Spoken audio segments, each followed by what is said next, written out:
The title, QS 2020 in Ireland, a time for digital transition.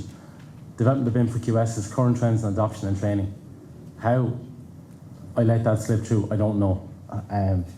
Just in terms of current trends in adoption and training, really, you need data to be able to observe trends. There isn't any data out there on QS's and use of BIM, either here or in the UK, or even globally.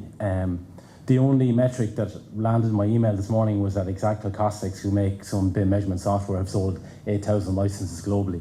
So BIM and quantification isn't a big sort of market. It's a niche enough sort of a market. Really, what I should be asking is, how many QSs in the room? Can you put up your hands, please? Okay, all right, which isn't bad for a QS event. What this should really be called is, where are the QSs? I've been travelling to BIM events here and in the UK since 2010.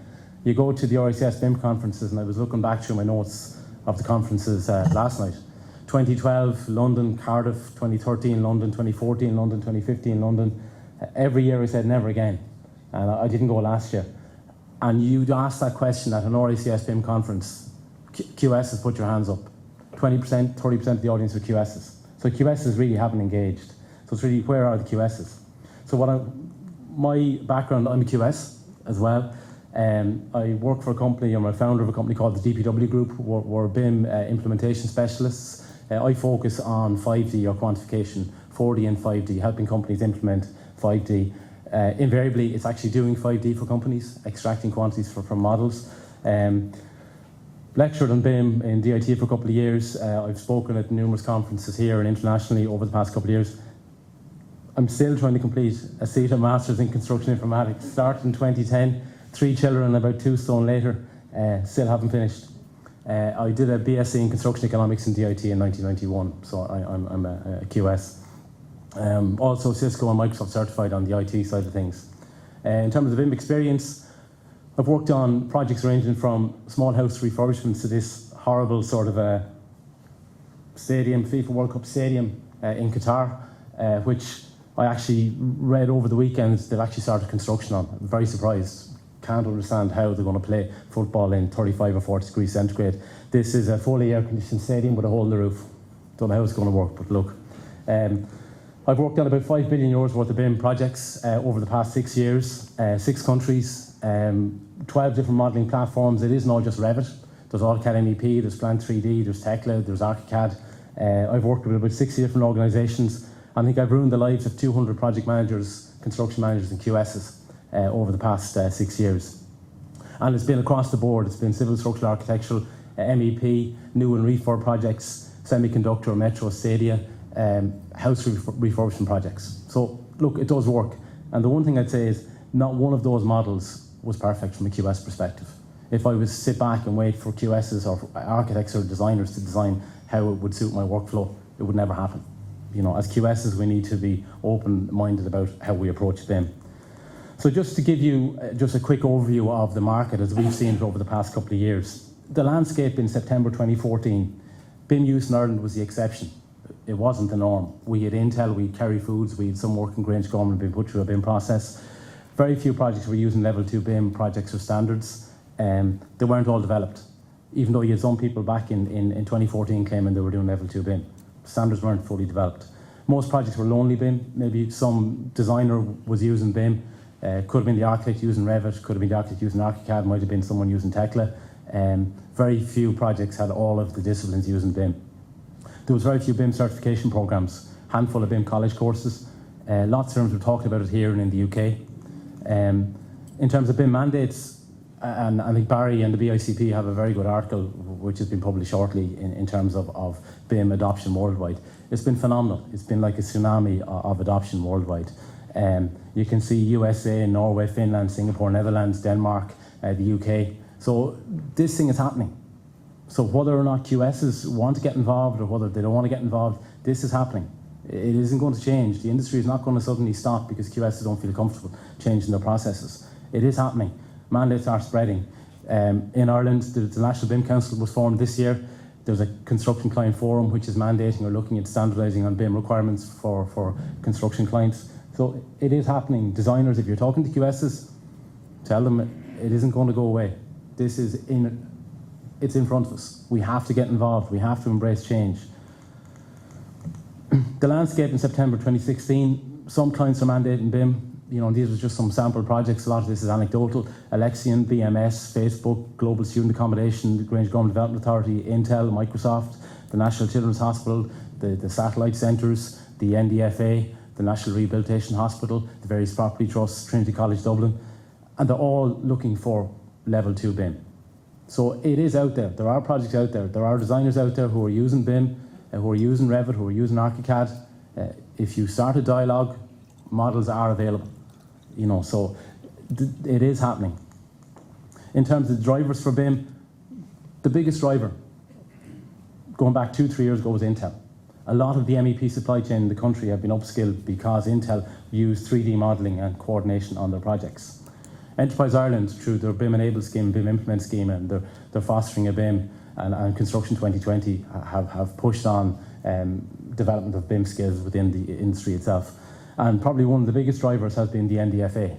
The NDFA, with Grange Gorman, with the course bundles, with the primary care centres, have pushed contractors and pushed designers to actually get involved and use BIM on the projects.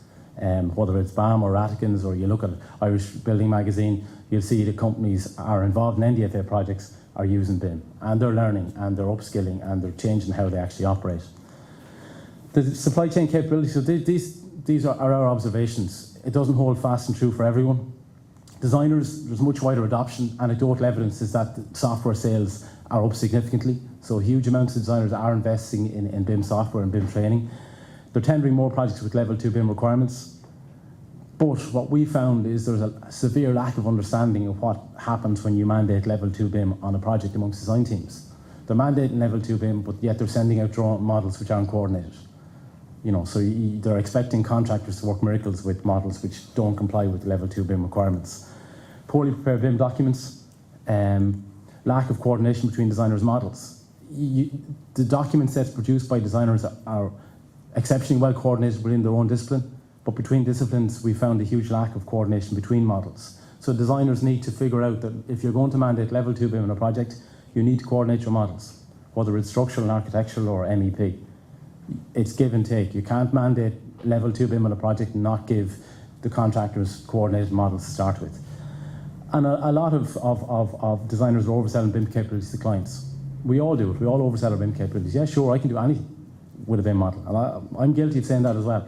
So I would say, look, don't oversell. If you promise it, make sure you deliver it. Main contractors, some are improving dramatically. Others are slowly and grudgingly improving or embracing BIM. Some organisations don't get it. They see BIM as adding costs as opposed to possibly delivering value. We've worked on numerous projects where we've been engaged by the contractor. It's a level 2 BIM mandate. They don't want to use BIM during the construction of the project. They say, well, we'll model it after we've built it. A lot of them will do it after the fact. They'll update the model after it's constructed. So they're going out and they're marking up sets of 2D drawings and they're giving them back to you and saying, model that. You know, I don't understand. Specialist contractors, generally similar to main contractors. Structural steel guys have been doing 3D models for years. They've been using StruCAD, they've been using Tekla. They're using ones and zeros, they're doing their CNC from models. They are struggling with the collaboration and coordination aspects. They're moving models to shared coordinates. Why do I need to put it up onto a server every week? Why do I need to, flag my changes? BIM coordination has been pushed to mechanical contractors. A lot of MEP contractors seem to be outsourcing model production to overseas with mixed results. So there is a big skill shortage. Clients, they need help. We worked on one project where the BIM requirements was 22 lines in the document, 14 explaining what BIM was. So the last couple of lines were telling you what they wanted. Yeah, and some of the demands are unrealistic, where the supply chain just doesn't have the capabilities to meet it. So clients need help. The Construction Client Forum is a good start. They're trying to develop a standardised BIM platform for client organisations. We've been over and back to the UK for the past 9 or 10 months. With Tier 1 contractors, we've met with about 8 Tier 1 contractors in the UK since March, and it's been enlightening. Right across the UK, Very similar to Ireland. The perception amongst everyone here is that, they're way ahead. They're really sophisticated in what they're doing with models in the UK. They're not. They have the BIM policies and BIM procedures. They have the level 2 protocols. They have the BIM execution plans. All they're doing is spinning models. They don't have the resource or capability to do the 4D and do the 5D. They don't have the time. So there's a huge gap in the UK market for organisations who can go in and offer 4D and 5D services to UK contractors. And we were shocked. Every time we come back from the UK and we have a chat with the other director, it's the same. It's amazing. And these are the big players in the UK market, do not have the resource or wherewithal to actually deliver what they say they're delivering. So there's a lot of smoke and mirrors in the UK as well. Very little 4D or even clash detection. No 5D. And I've worked on projects in the States and projects in the Middle East. Nobody gets it. Nobody's doing 5D. The larger contractors talk about it. They don't seem to be doing it. Nobody's linking to FM. We worked on a large project. The home of level 2 BIM was meant to be Heathrow. We worked on a project in March taking asset information from models into Maximo. I thought it was a home of level 2 BIM. This was a project that was built in 2012. All the protocols and documentation was written in 2010, 2011. A lot of it is smoke and mirrors. Staffing is a huge issue. And just in terms of BIM courses and certifications, there's an RICS BIM manager course that was launched in 2014. The last time I checked the website, 26 people are listed as being RICS certified BIM managers. BOE Level 2 Certificated Practitioner Scheme started in 2015. All that's on the website are 18 project information managers, 9 task information managers certified. This is UK and Ireland. BRE, the Business Certification Scheme, 2015, it started. There was 12 companies the last time I checked, about 2 months ago. Lloyd's Register, 2 companies.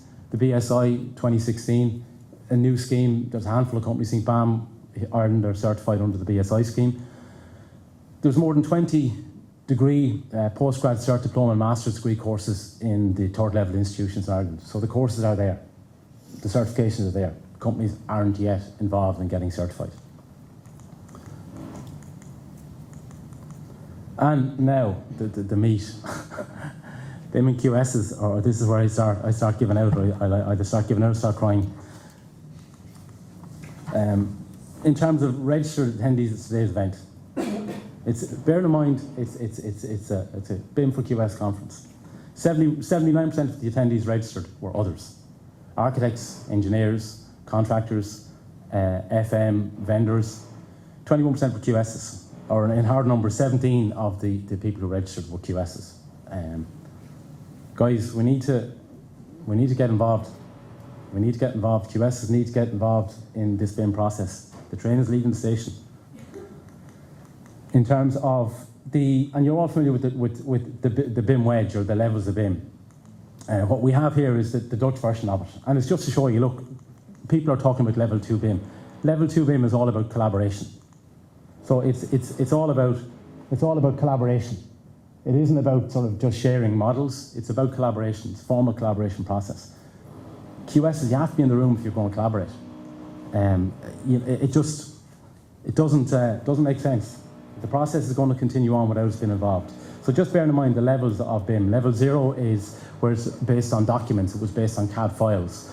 Level 1, it was based on someone at some stage is doing a model of some shape or form. Level 2 is all about collaboration. Whether it's with models or with 2D documents, it's all about collaboration. The industry is switching from analog to digital. So we're going from analog paper-based processes to digital processes. And the analogy I use is sort of the music industry. So level 0 is akin to the LP or the record player. Level 1 is the Walkman. Level 2 is the CD. And level 3 is the iTunes, the Spotify, where stuff is based, it's cloud hosted.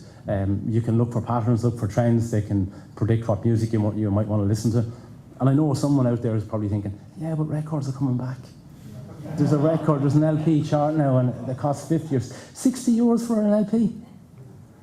That is not going to happen with 2D paper drawings. It's not good. They're not going to come back. Okay? It's not going to come back. All right?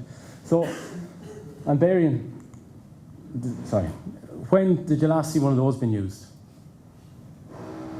Any of the designers here, Joe, apart from you? Any of the designers, anyone see anyone using that relatively recently? Or drawing boards? Are they still in people's offices? And if you did see someone with those in their offices or using those, would you employ them to design your building? These are analog devices, okay? And this is the QS analog device. When did you last see, Barry, you reckon those are not used, right? Anyone, hands up who doesn't have one? Hands up anyone who's used one in the last week. So they're still used. QSs, we're still analog. We're still thinking in analog. We're still thinking about, yeah, we get a set of PDFs, we print them off in the A3 printer, we use a scale rule, we knock the cost plan out. We're still thinking in analog terms. If an architect was thinking in analog terms, we'd say he was a dinosaur. So we have to try and move on from relying on 2D manual measurement processes. We've got to automate. It's not necessarily jumping in and using BIM models. Start using 2D Cad files. We had 100 Cad files in the other day on an electrical project we were putting together a BIM price on.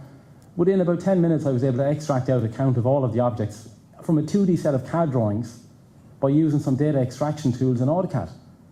I could pull out the quantity of ductwork in about 5 minutes from a 2D set of CAD drawings automatically. We've let designers get away with it for years. They've been digital for years, but they haven't been using CAD in an efficient sort of manner in terms of block naming and layer naming in their 2D CAD files. So QSs, we have to get involved. Analog to digital, and this is a company, QS, I worked with on that stadium project. It was an Austin Reading company. And what you're looking at here is, you're looking at 2D drawings of this, this roof. You've got the model open in Costex here. I think he had 7 scale rules at one stage trying to measure that roof. And what's that? They're vitamins. But if you notice, the roof is curved. None of those scale rules are curved. Right? So in terms of 2D, it was 2 weeks to do the measurement. With BIM, it was a day. Now granted, that was after being through 3 or 4 iterations of the model and the design being developed in that. And how the guy managed to measure the model in 2D, I don't know. Was he accurate? Yes. And we used the 2D to check the actual 3D. So it's moving on. Industry is going digital. We have to move on. And everyone, a lot of people have probably seen this slide. This is, it's ancient now at this stage. Anyone, apart from Barry? Biggest technological innovation in quantity surveying and estimating in the past 20 years. It's the move from the colouring pencil to the highlighters. It transformed the speed that QS and estimators could take off or measure. Originally, when I started in 1991, you had a set of colouring pencils and a sharpener, and you were having to stop and sharpen and highlight. Highlighter transformed. And that isn't just me making this up. This is a group called QTIE, Quantity Takeoff Information Exchange. They're part of the Building Smart Alliance. They did studies in 2010 on estimators and QSs worldwide, and this was one of their findings. That's how automated we've gotten. It's not even Excel, it's highlighters. You know, and if you look closely at the previous picture, there's colouring pencils on the table. The QS BIM wedge, level 0, level 1, level 2, level 3. Traditional takeoff, measuring from 2D drawings with a scale rule is like using a bolster, chisel and a hammer. On-screen takeoff is like using a Kango hammer. It's a lot faster, a little bit more expensive to actually get started, to buy one or to rent one. You need a bit more PPE, a little bit more training. Level 2, we're using a compressor and a jackhammer. A bit more expensive, a bit more training, but it's an awful lot more efficient. And level 3 is what I call BIM Plus, where you're using a rock breaker to get in and to actually get through the actual takeoff rapidly. And I'm somewhere between level 2 and level 3 in my sort of mini digger. And Gary mentioned that on the Children's Hospital there was 48 models. I worked in one project with 1,200 models. Was it a problem? No, it was a sort of speed bump. We came up with a process, we worked through it. And the sort of difference there between level 2 and level 3 is thinking outside the box, thinking, well, the quantities aren't in the model, the waterproofing layer isn't modelled, the curtain walling isn't giving me the quantities I want. It's not to panic.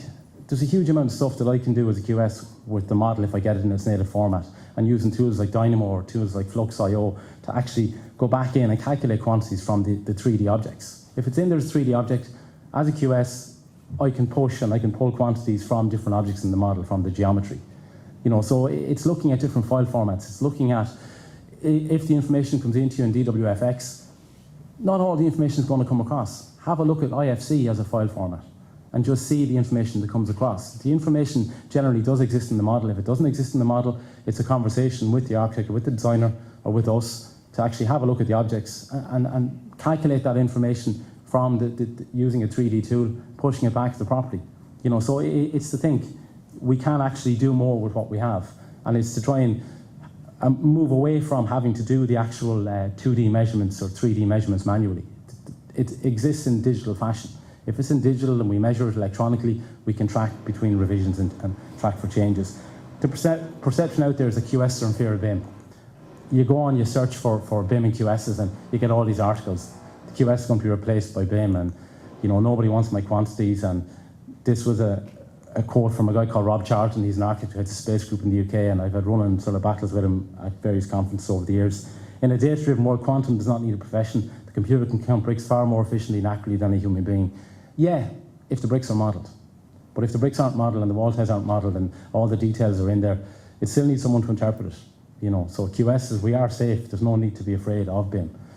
It still needs a huge amount of skill to actually look at the model and to verify and validate that the quantities coming out of the model are correct, and doing the gap analysis, like Gary said, on the designs, and going through the models and seeing, well, look, this does or doesn't make sense. Observations of 5D BIM. There is supposedly fear of BIM quantities. There's no confidence or faith in the models. There's a question mark over model accuracy. There's skepticism. There's a fear of failure. And those findings were sort of reported by the RICS in this report as well. They're excuses.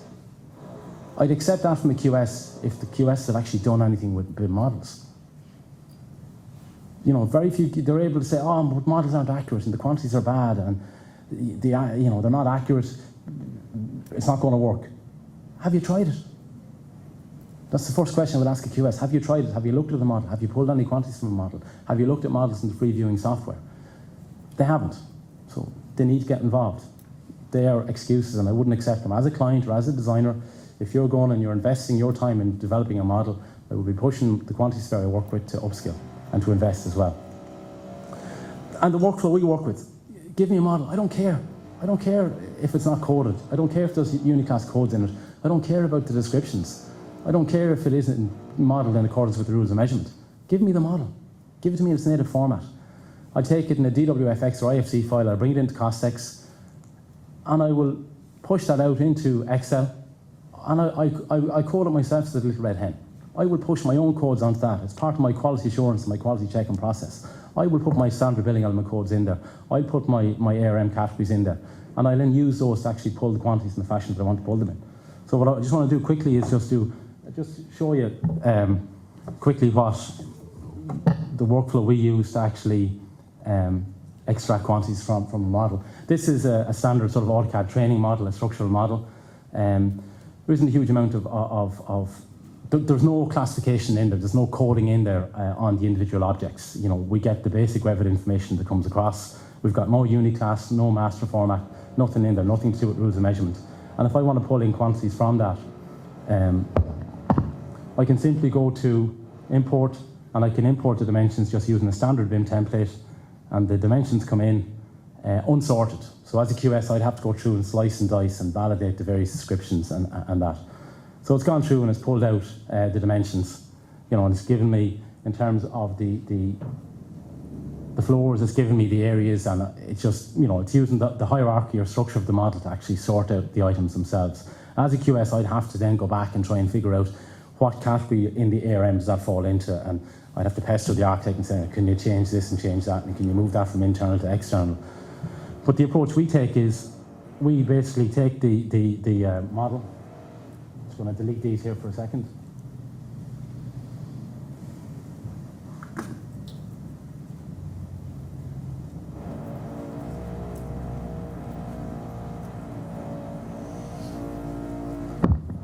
So as a QS, I'd have a lot of work to do to try and sort out those quantities. What we typically do is we will take the item properties, and these are all of the properties on the different objects in the model, and we would just export them out to Microsoft Excel. So we dump the schedule out to Excel. I have all of the information here in Excel. And the next thing I do, I just add in some additional categories there. So what I've already done it on this one.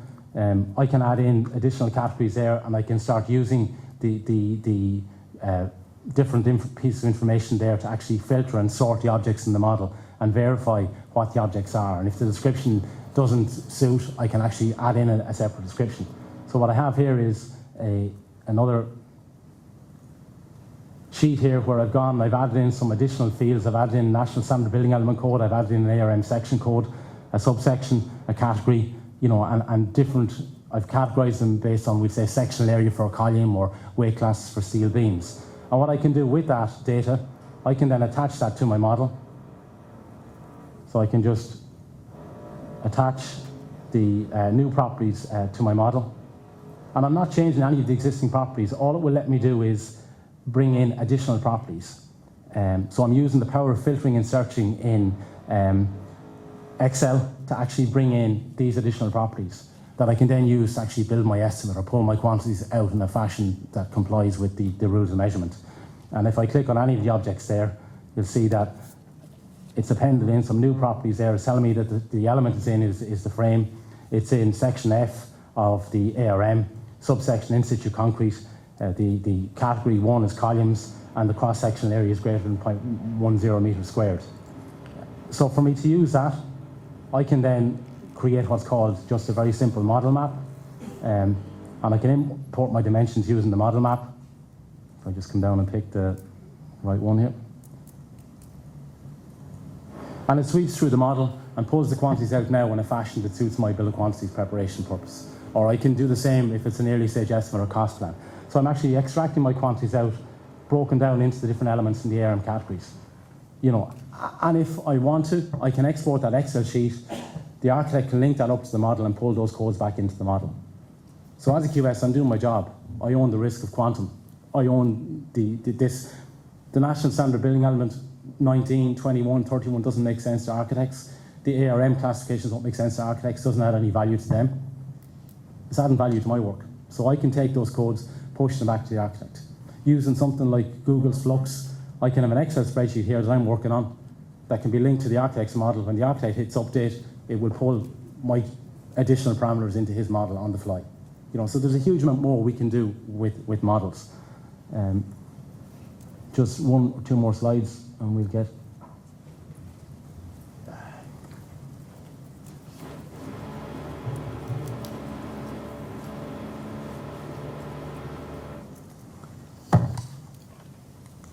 So you've been through the 5D demo. In terms of 5D project controls, there's a QS practice in Australia called Mitchell Brantman, and this has been taken from one of their presentations. And what they're really trying to do is leverage the models from very early in the process, where they'll take models at a very early stage of development. Generally, they'll start when it's at schematic design stage. They'll use the models to create what's called a living cost plan. So on a weekly basis, as the models updated, they're updating the cost plan. They're giving cost information back to the designers to help them design the cost, rather than just costing a complete design. Once they get to develop design stage, they're then taking the models, they're linking them to the construction schedule, and they're using it to track progress payments and to track variations and to do revisioning. And they've got some very good case studies on their website of large projects they've worked on and the savings that they've made from a BIM perspective. So living cost plan, 5D revisioning, being able to get started, as Gary said, on preparing tender documents early in the process and revising them as the project changes. And 4D progress claims. And the one thing that nobody mentions about BIM is BIM procurement. The client's now procuring two assets. He's procuring a physical asset and a digital asset. And there's no QS I've worked with who's gotten involved in the procurement of the digital asset. And it isn't inconsequential sums of money that we're talking about. I mean, we've worked on projects level 2 BIM projects where the cost of a contractor doing level 2 BIM as mandated on some projects is between 0.5% and 0.75% to actually comply with level 2 BIM requirements on projects. So QSs need to get involved and need to know, well, what's happening when I put this into my bill of quantities or into the works requirements? How's that going to impact on the cost of the project? And estimators, working with contractors and commercial managers, you guys need to know, how do I price it? If it's level 2 BIM and they're calling for you to have an information manager on the project for the duration of the contract, it's another 60, 70, 80,000 a year. You know, if you've got to provide a common data environment, it's costs as well. Who's looking after procurement of the digital asset? So even if you don't want to use BIM as a QS, you need to get involved in procuring BIM from the client's perspective. Who's assessing BIM tender submissions? So there's a tender goes out, who's assessing the BIM stuff coming back? And there are these forms in the UK called the CPIX forms, which are very, very subjective, and typically there's a question in there, what does BIM mean to you? What does BIM mean to your organisation? As a QS, how do you cost that? How do you evaluate it? How do you differentiate between? So we need to get involved in procuring the digital asset and also the physical asset. And when I saw the title, the first thing that came to mind was digital transition. What's a digit? It's a finger. QSs, the digital transition we need to take is we need to get the finger out when it comes to BIM. So that's our digital transition.